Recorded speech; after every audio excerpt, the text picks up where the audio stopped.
బ్రహ్మోత్సవ సందర్భంగా ప్రతి ఏటా కూడా ఒక్కొక్క కాన్సెప్ట్ తీసుకొని ఈ సైకత శిల్పాన్ని ఏర్పాటు చేస్తాము. ఈ ఏడాది కూడా మైసూరుకు చెందిన గౌరీ అనే అమ్మాయి వచ్చింది. ఆ అమ్మాయి యొక్క సహాయంతో తిరుమలకు విమాన వెంకటేశ్వర స్వామిని గరుత్మంతుడు తీసుకొచ్చే కాన్సెప్ట్ ని ఈసారి ఏర్పాటు చేశారు. దీనికోసం సుమారు 6 టన్నుల ఇసుకని అలాగే 2 టన్నుల క్వారీ డస్ట్ ని వినియోగించాం.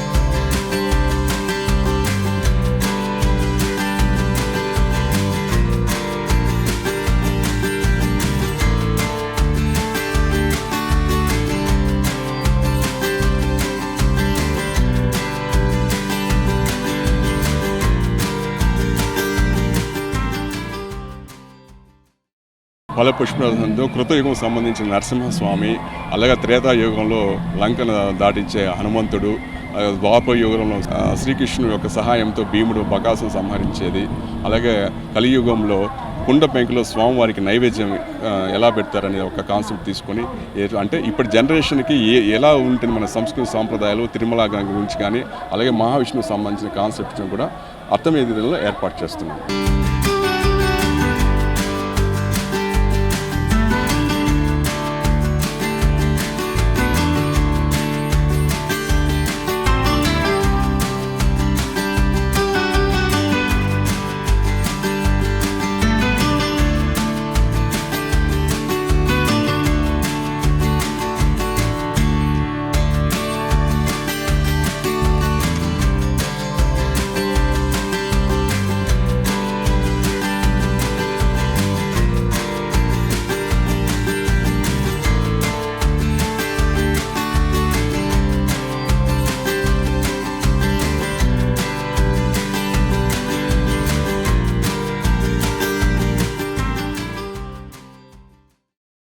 మనకి సుమారు 18 రకాల సీజన్ ఫ్లవర్స్, ఒక్కొక్క రకంలో 4-5 కలర్స్ వస్తాయి.